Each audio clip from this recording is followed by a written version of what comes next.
duck, go away. Once I saw that they had all the hardcovers, I was like, yes. Where'd you get them? At Mysterious Galaxies. Yeah. Do you go there ever? It's such a cool store. All the time. Hey everyone, it's Jessie. In today's video, I'm joined by the lovely Jennifer Brody. So do you want to introduce yourself and what your books are about? Yes, hi, I'm Jennifer Brody. I'm the author of the Continuum trilogy. Third book in my series, The United Continuums, just came out. So the books are young adult dystopian, and they take place after the surface of the earth has been destroyed and humans live in colonies. Thanks, Jessie. These are the hardbacks. So cool seeing them all together. So pretty. So humans live in different colonies. Some are underwater, some are underground, and some are in outer space. So we go about 1,000 years later to pick up when they're supposed to come back to Earth to recolonize. The first book largely goes between a colony underwater and a colony in space. So we have a girl underwater who is the engineer's daughter. She's an engineer also, and she's trying to figure out how to get them back to the surface. And then we go to space, where Arrow is the captain of a unit of other 16-year-old soldiers in a military colony, and they're converging on Earth. So we go back and forth between Myra underwater and Arrow in space as they get closer and closer.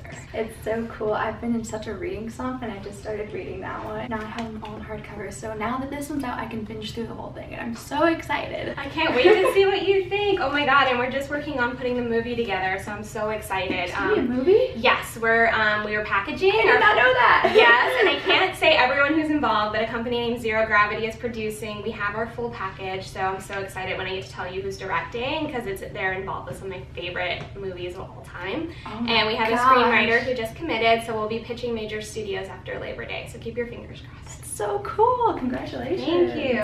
We're gonna skip ahead and play Never Have I Ever. There's two there in case like you want to have two, or you could just have one and flip it over. I have or I haven't. So I just answer I have or I haven't, right? Yeah, and then you can elaborate further. Never have I ever. In case you guys don't know how this works, I say never have I ever blah blah blah, and she'll say I have or I haven't. Let's get into it. Never have I ever cried while writing a scene. Oh, I have. Oh, killing characters is hard. Yes. I've also cried from joy. Oh, that's good. Never have I ever based a character off of somebody I knew in real life. I'm gonna say I haven't. There might be some political stuff from this election that might have seeped into some of my antagonists. Because I was writing a lot of the third book during the election, and I was watching a lot of news, so this book might have some undertones from some of the political landscapes, but I don't know them personally.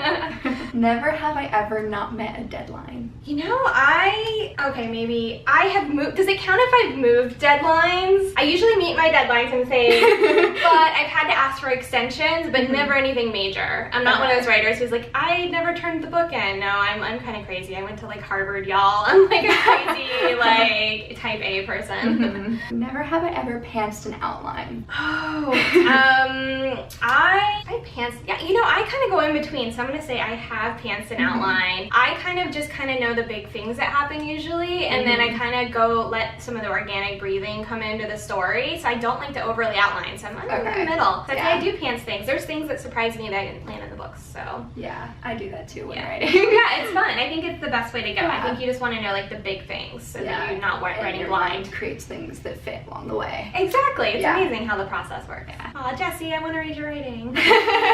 Never have I ever gone out and done something for intensive research purposes to write about it accurately in the book.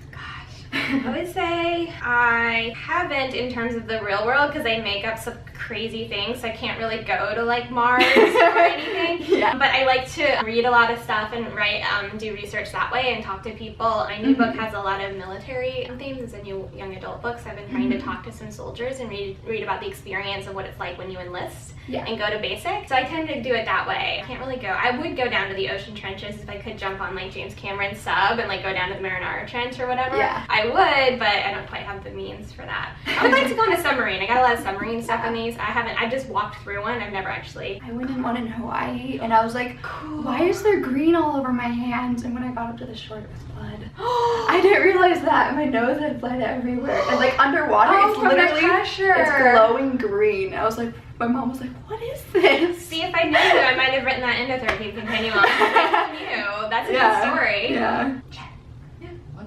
Launchpad. Oh, I did go to this, Michelle's reminding me. I did go to this really cool workshop last month called the Launchpad Astronomy Workshop for Writers. Shout out to Launchpad. It's for established writers, but they take us out to the University of Wyoming and they teach us real astronomy. So we get like a year's worth in a week, so it melted my brain because there's like math and formulas, but like I actually did learn a lot of real science and ideas so that we can be more accurate when we portray our science fiction worlds. And that's filtering a lot into my new book, which has a lot of space opera stuff. So that's really cool. Thanks for reminding me. It's so great, and it's fully funded and through the Science Fiction and Fantasy Writers of America. So you spend a week in a dorm room with a bunch of other dorky writers, but it sounds so cool. Yeah, I loved it. It was great. Never have I ever fangirled over another author. Oh, I have fangirled. I just fangirled. I went to Ten House a couple weeks ago, and I totally fangirled over Anthony Dewar, who wrote All the Light We Cannot See, which is one of my favorites. Oh my gosh, I just started reading that too. Oh my god, right? Okay, so I teach it, and I'm like obsessed. Yeah, I know, I totally lost it. He signed my book. There's this idea I know he was working on. They talked about in an interview that may be science fiction related, and I asked him about it, and like he like told me and he was working on it, and then he wrote like holy shitballs in my book because I was like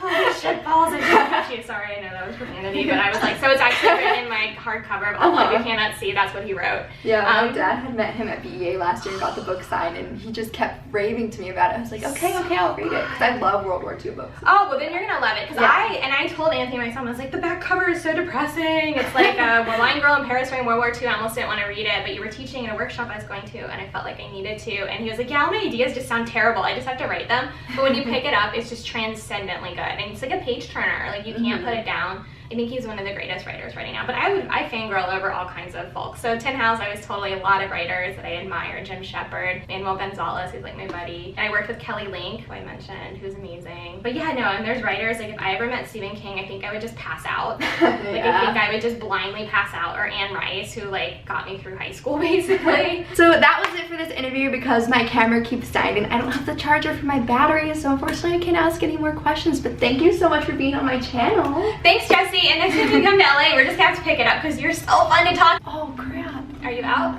Hey everyone, I just wanted to thank you all so much for watching. My interview was unfortunately cut a little short because I have recently lost just the day before the battery charger to charge my batteries for my camera. So I will be interviewing Jen hopefully again soon in the future because I did have more questions that I didn't get to answer because my camera kept dying. But that is it for this video. Be sure to subscribe if you want to see more videos from me and interviews like this. Thank you guys so much for watching and I hope to see you next time. Bye! Also, be sure to check out Jen's books, the last and final book in the series, The United Continuum. Just kidding.